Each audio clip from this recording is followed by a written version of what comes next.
Can I have your attention, please? Yes, Wanda Sykes here. You ever think about all the nicknames we have for breasts? Boobs, tatas, the girls, chesticles, bubbies. Heck, you might even have your own nickname for them. And yet, even though they get so much attention, they're still so ignored when it matters most. What's up with that? Well, on February 9th, tune in to see why I'm talking so much about breasts and visit yourattentionplease.com to learn more.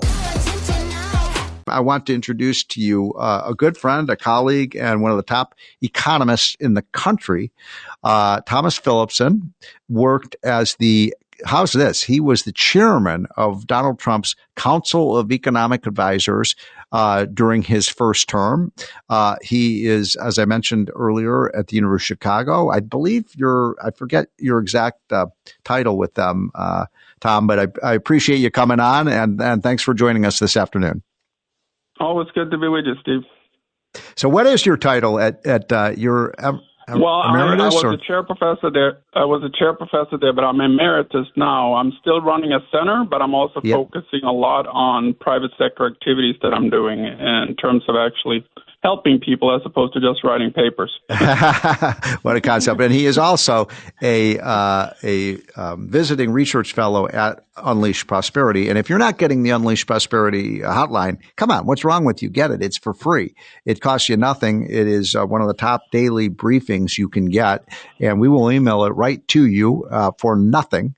And just go to unleashprosperity.com and sign up. And if you like it, we'll keep sending it to you. If you don't like it, you can just unsubscribe. But I know many of the congressmen and the senators and a lot of Trump's top people and the CEOs of many of our great companies and the people in the media read it. So if you want to be in the know, get the Unleash Prosperity hotline, which is free at unleashprosperity.com. So, Tom, let's talk about your latest column, which I found fascinating, on trade. Obviously, this is a very controversial issue right now and even on the right. I mean, people are free traders, and I think you and I could be classified as free traders, and people who think that these tariffs are either too high or they're not going to work or they're going to cause inflation. What is your take on Trump's latest approach? He just said something yesterday, by the way, where he's talking about reciprocal trade, where he's saying, Tom, that if other countries will cut their tariffs, we'll cut our tariffs. And it's a kind of tit for tat trade strategy. But where do you think this is all headed? Yeah, I think that's been part of the message all along, essentially. And I think he's using them so far very effectively as a threat. You and I have talked about that before, essentially. Yes.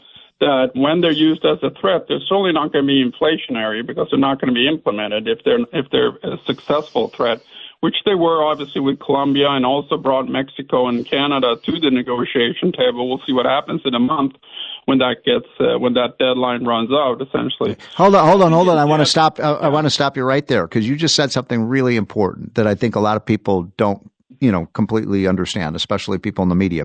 So if you use the threat of a tariff effectively to get other countries to change their behavior, there's no inflationary effect on that because the tariff doesn't take effect.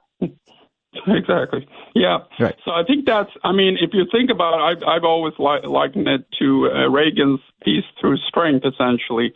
Where we used the threat of nuclear weapons. We never used them in 80 years since World War II, but it's been very effective in influencing the world. Interesting.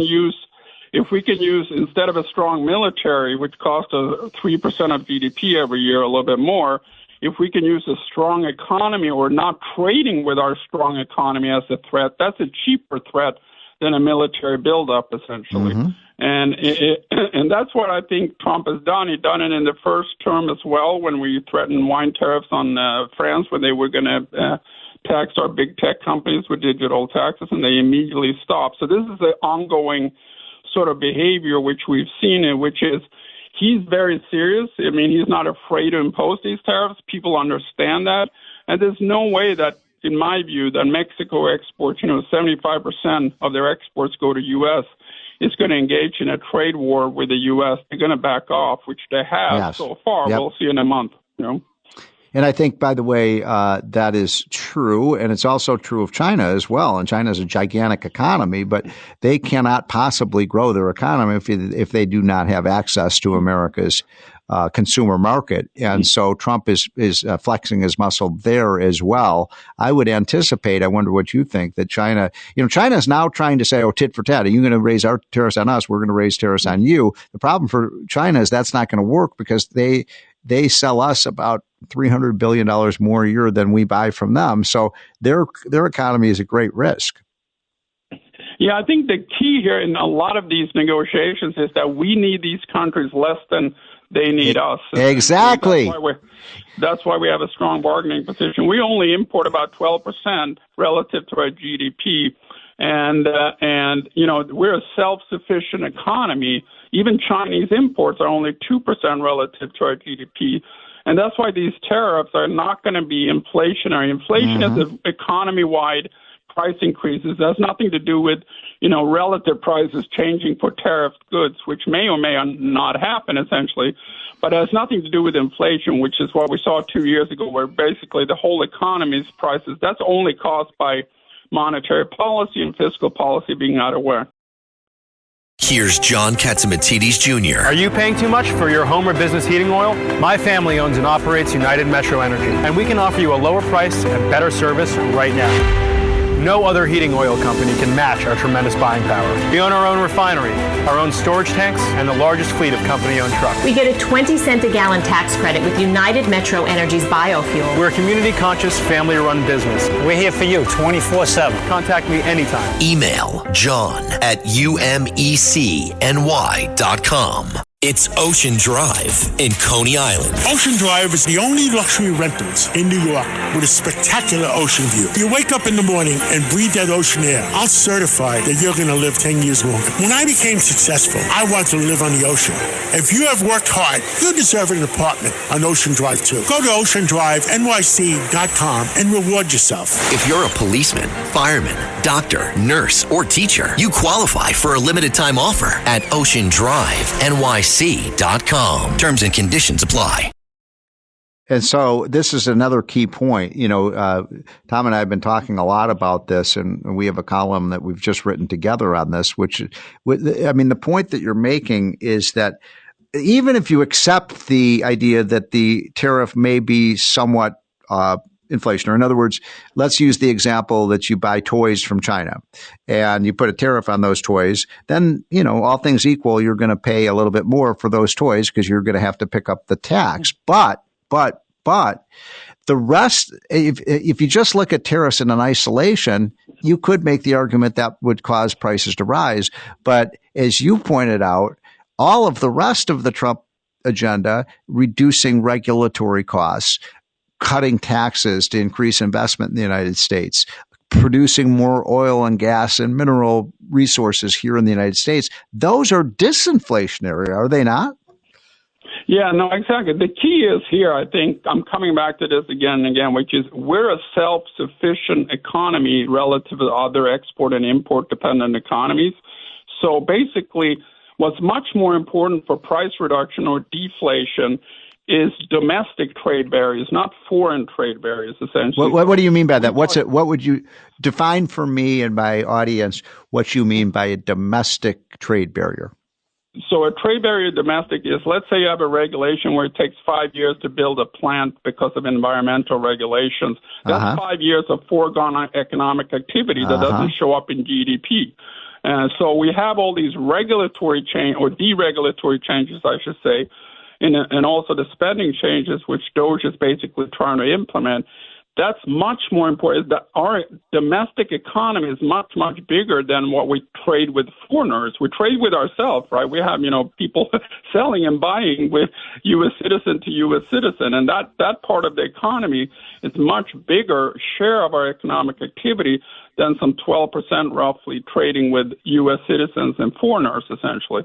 So the key is, if you want to have price reductions, going after the domestic market or, what I call domestic trade between U.S. citizens is far more important than what the press is focused on, which is one little bit of tariffs compared to, deregulatory tax reductions, energy price reduction through a larger output, legal immigration, which can always do, by the way, what illegal immigration. If we wanted low-skilled workers, we can certainly admit that through legal immigration. Right.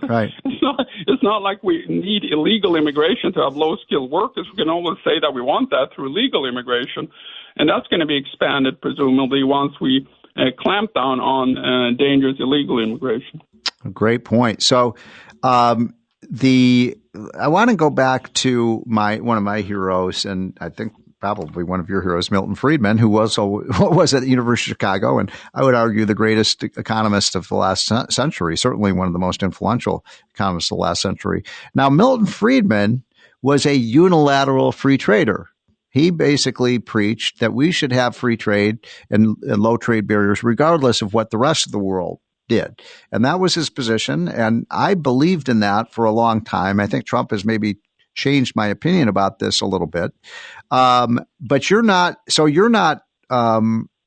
advocating unilateral free trade.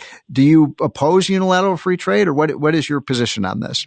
Well, I think there's some merit to, by the way, Milton Friedman was my intellectual grandfather. His mentor was my mentor.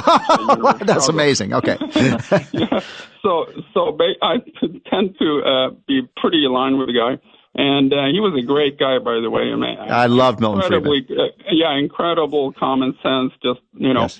What he talked about in terms of free trade never involved sort of an adversary being empowered by free trade, which is the China issue in my view, essentially. Mm-hmm. And he also didn't talk about how can a tariff threat or threatening to not trade with our great economy achieve things just as a threat of nuclear weapon achieves things without the key is without using them, without actually using them. Okay, That's the difference.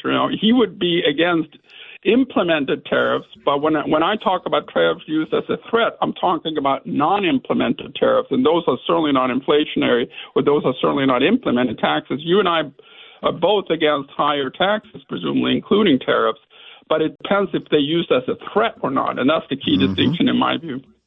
Well, I think it's a great point, and we only have a minute left. I'm talking to Tom Philipson, the great economist from the University of Chicago. He was in Trump's first term the chief economist for Donald Trump, and what an honor that must have been, Tom.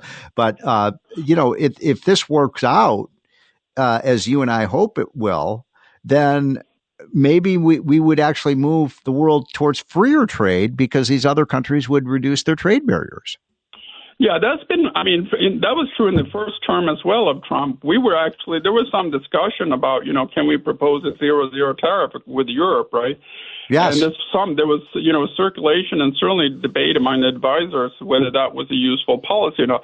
But that's always been, with Europe, for example, we're certainly the victim, not the criminal when it comes to tariffs, because they have higher tariffs on us than we do on them, Germany has about 4 times our tariffs on cars that we have on them. So when I talk to European audience, which I did actually a couple of days ago, and my first, point to you is to the audience is, if you want to have Trump reduce your tariff, how about looking at yourself in the mirror first? Exactly. Yeah.